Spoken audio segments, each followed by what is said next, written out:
ഹരേ കൃഷ്ണ. സർവം ശ്രീ കൃഷ്ണാർപ്പണമസ്തു. നാളെ ഒരു പുണ്യദിനമാണ്. അപൂർവങ്ങളിൽ വെച്ച് അപൂർവമായ ഒരു പുണ്യദിനം. നാളെയാണ് പത്മിനി ഏകാദശി. 3 വർഷത്തിൽ ഒരിക്കൽ മാത്രം വരുന്ന പുരുഷോത്തമ മാസത്തിലെ ഏകാദശിയാണ് പത്മിനി ഏകാദശി.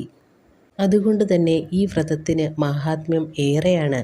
100 ഇരട്ടി ഫലമാണ് ഈ ഒരു വ്രതം എടുക്കുന്നതുകൊണ്ട് കിട്ടുക. മഹാവിഷ്ണുവിനും ശ്രീ മഹാലക്ഷ്മിക്കും ഏറ്റവും പ്രിയങ്കരമായ ഒരു വ്രതമാണ് പത്മിനി ഏകാദശി വ്രതം. സന്താന സൗഭാഗ്യത്തിനും കുടുംബത്തിൽ ഐശ്വര്യവും സമാധാനവും ഒക്കെ ഉണ്ടാവുന്നതിന് ഏറ്റവും ഫലവത്തായ ഒരു വ്രതമാണ് ഈ പത്മിനി ഏകാദശി വ്രതം.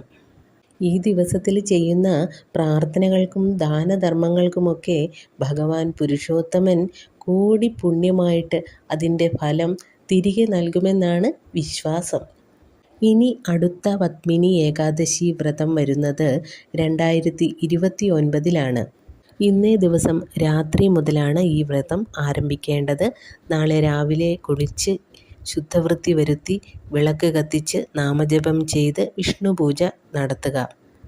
ഓം നമോ ഭഗവതേ വാസുദേവായ, ഓം നമോ ഭഗവതേ നാരായണായ എന്നീ മന്ത്രജപങ്ങളോടുകൂടി കഴിയുമെങ്കിൽ വിഷ്ണു സഹസ്രനാമം ജപിക്കുക.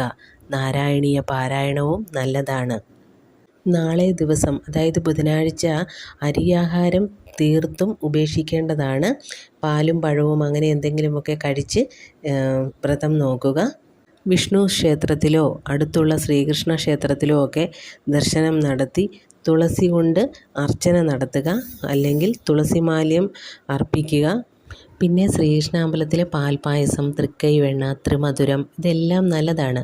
അതുപോലെ ഭാഗ്യസൂക്ത വഴിപാട് നടത്തുന്നതുമൊക്കെ നല്ലതാണ്. എല്ലാത്തിലുമുപരി ഭഗവാനെ നാമജപം ചെയ്ത് ഭഗവാനെ സ്തുതിച്ചു കൊണ്ടേയിരിക്കുക. ഭഗവാൻ ഏറെ പ്രിയങ്കരവും അതുതന്നെയാണ്. ഭഗവാനെ നാമജപം ചൊല്ലി നമ്മൾ വിളിക്കുന്നത് തന്നെയാണ് ഭഗവാൻ ഏറ്റവും ഇഷ്ടം. അതുകൊണ്ട് എല്ലാവരും നാമജപം ചെയ്യാൻ ശ്രമിക്കുക. അതേപോലെ പാരണ വീടേണ്ടത് മെയ് 28 വ്യാഴാഴ്ച രാവിലെ 5:26 7:56 മധ്യേയുള്ള സമയത്താണ്.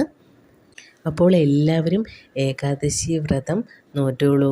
പത്മിനി ഏകാദശി ഇനി അടുത്ത 2029 വരികയുള്ളൂ കേട്ടോ. അന്നാണ് അധിക മാസമായ പുരുഷോത്തമ മാസം. ആ വർഷത്തിലാണ് ഇനി ഉള്ളത്. അതുകൊണ്ട് എല്ലാവരും ഭഗവാന്റെ അടുത്ത് തന്നെ ഇരുന്ന് സമയം ചെലവഴിക്കാനായിട്ട് ശ്രദ്ധിക്കുക. ഹരേ കൃഷ്ണ. സർവം ശ്രീ കൃഷ്ണാർപ്പണമസ്തു.